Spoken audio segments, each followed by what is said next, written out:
Hello guys, कैसे हो आप सब। मैं जसप्रीत बैंकिंग गुरुजी पर आपका स्वागत है।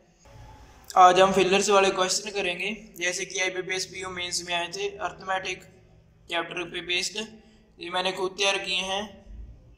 3 क्वेश्चन है मेरे पास। आईबीपीएस क्लर्क मेंस में इस तरह के आने के बहुत चांसेस हैं, क्योंकि पीओ मेंस में आए थे। तो चलिए शुरू करते हैं। फर्स्ट क्वेश्चन देखिए, A shopkeeper mark up price of article A 50% more than cost price, which is X, and he gave Y% discount to sell item for rate 60. Which of the following may be values of X and Y respectively? यहाँ पर हमारे पास क्या क्या given है? Cost price, market price पे जब हम discount देते हैं तो डिस्काउंट रिमूव करके क्या आता है? Selling price. जहां पर कॉस्ट प्राइस से कितना मार्कअप अप हो रहा है? Market price 50%। तो हमारे पास 5 ऑप्शंस हैं, वो हमें जहां पर फिल करके देखनी है कि कौन कौन सी सेटिस्फाई हो रही है। सेलिंग प्राइस की वैल्यू तो हमें दी है 60, कॉस्ट प्राइस और मार्केट प्राइस और डिस्काउंट की हमें लेनी है। तो हम जहाँ पर इतना ही बनाना है, हम डायरेक्ट ऑप्शंस फिल करके देखते हैं।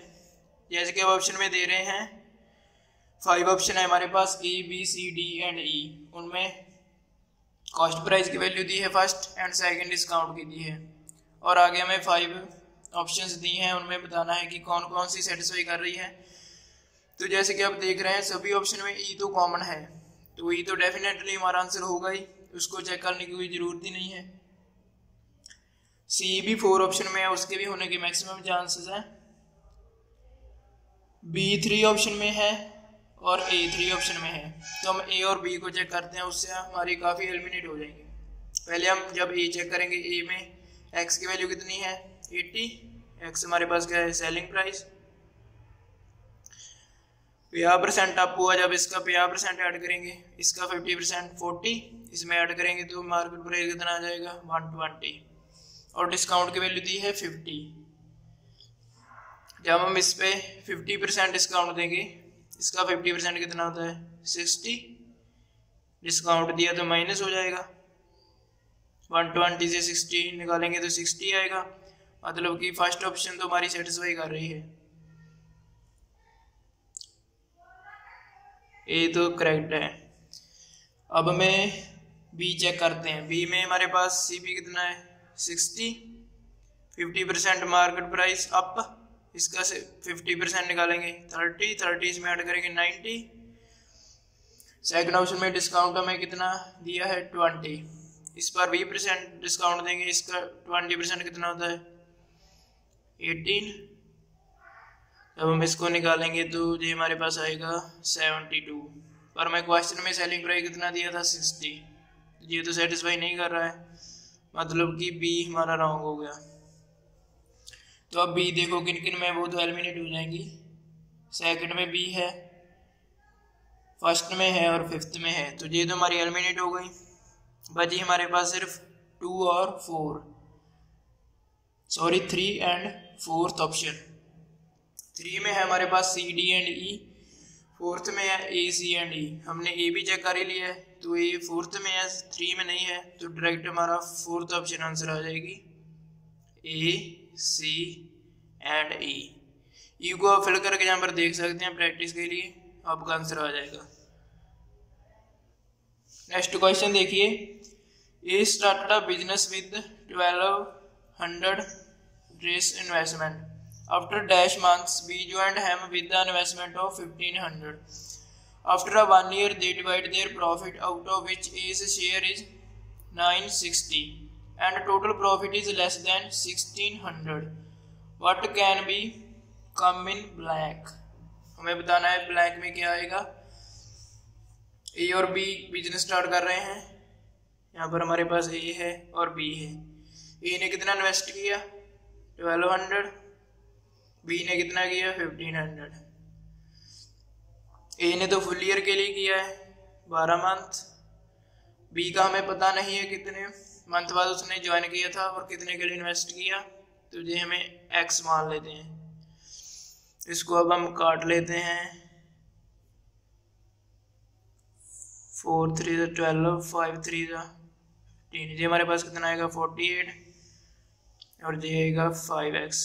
ये हमारे पास इन्वेस्टमेंट की रेशो आ गई है। अब हमें दिया है after 1 year they divide their profit out of which A share is 960। ए का शेयर कितना है 960 है। बी का हमारे पास पता नहीं है। टोटल कितना है 1600। जहां पर एक इन्वेस्टमेंट है 48 और प्रॉफिट उसे मिला 960। ये इसका कितने टाइम्स हो रहा है 20 टाइम्स हो रहा है। तो फिर बी का भी 20 टाइम्स ही होगा।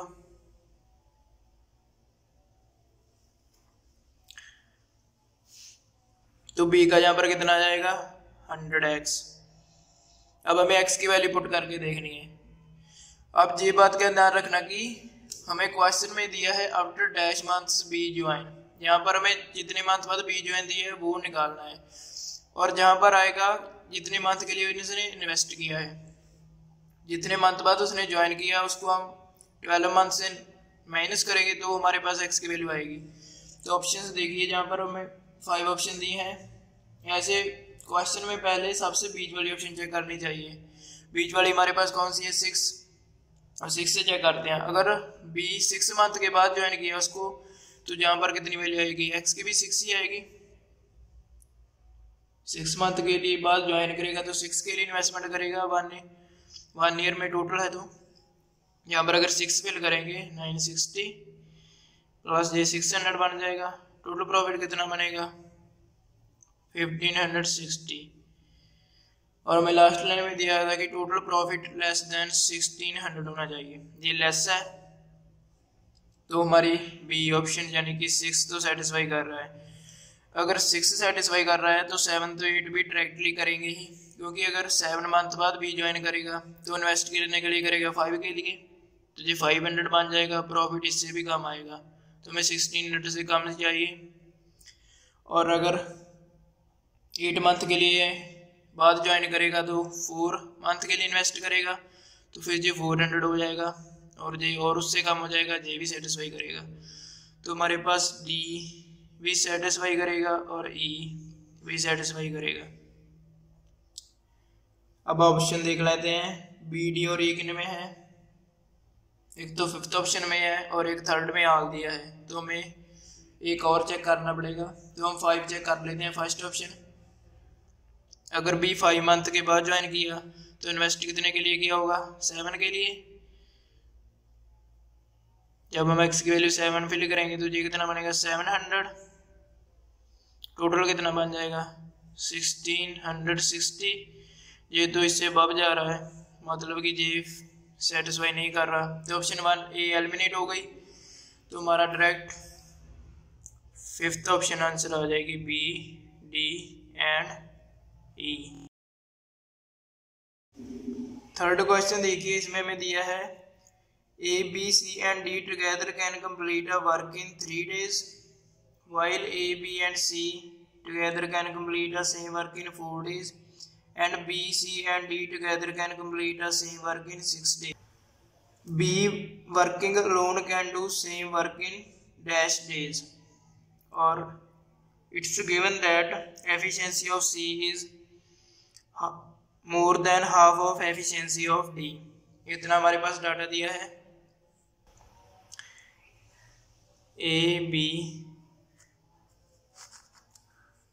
C एंड D है। ये कितने डे में काम कर रहे हैं 3 डेज में। A, B, C टुगेदर कितने में कर रहे हैं 4 डेज में। B, C एंड D कितने में कर रहे हैं 6 डेज में। एलसीएम इसका कितना आएगा 12।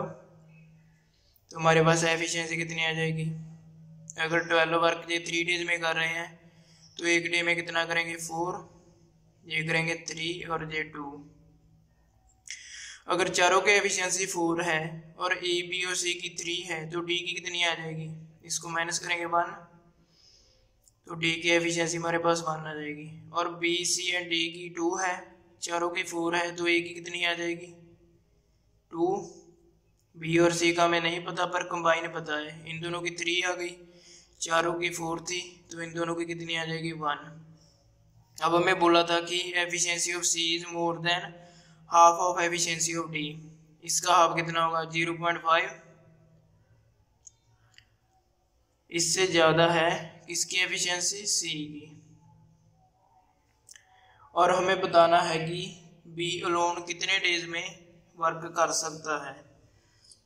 हमारे पास 5 ऑप्शंस हैं, इनको फिल करके देखेंगे कि कौन सी वैल्यू सेटिस्फाई कर रही है बी की। हमारे पास टोटल एफिशिएंसी का फॉर्मूला क्या होता है, total work divide by time. हमसे टाइम ही पूछा है, वर्क हमारे पास कितना है 12। टाइम हमें 5 ऑप्शन दी हैं 20, 30, 40, 15 एंड 60। पहले हम 20 अगर फिल करेंगे तो ये हमारे पास कितना आ जाएगा 0.6। बी की एफिशिएंसी 0.6 आ गई, दोनों की कितनी है 1, तो सी की कितनी आएगी 0.4। बट हमें दिया था कि सी की एफिशिएंसी 0.5 से ज़्यादा है, ये तो सेटिस्फाई नहीं करेगा, तो 20 डेज तो नहीं हो सकता। नेक्स्ट ऑप्शन दिया हमारे पास 30 डेज। अगर हम जहाँ पर 30 फिल करेंगे तो ये हमारे पास कितनी आएगी 0.4। ये बी की एफिशिएंसी है तो सी की कितनी हो जाएगी 0.6। ये इससे अधिक है तो ये सेटिस्फाई कर रहा है, मींस 30 डेज हो सकता है। हम 40 चेक करते हैं, total work divide by days, ये हमारे पास आएगा 0.3 बी की एफिशिएंसी, तो सी की कितनी हो जाएगी 0.7। 0.7 भी इससे अधिक है तो ये भी हमारा सेटिस्फाई करेगा 40 डेज भी। जब 20 डेज नहीं सेटिस्फाई करेगा तो 15 डेज कैसे कर सकता है, उससे तो बी की एफिशिएंसी और ज़्यादा आएगी और सी की और कम हो जाएगी 0.4 से, ये कंडीशन हमारी रॉन्ग हो जाएगी। फिर 16 डेज करेगा, क्योंकि अगर 40 पे बी की एफिशिएंसी कम आ रही है तो 60 से और कम आएगी, तो 60 भी हमारा फॉलो करेगा। तो 30, 40 और 60 डेज हमारा आंसर आ जाएगा इसका।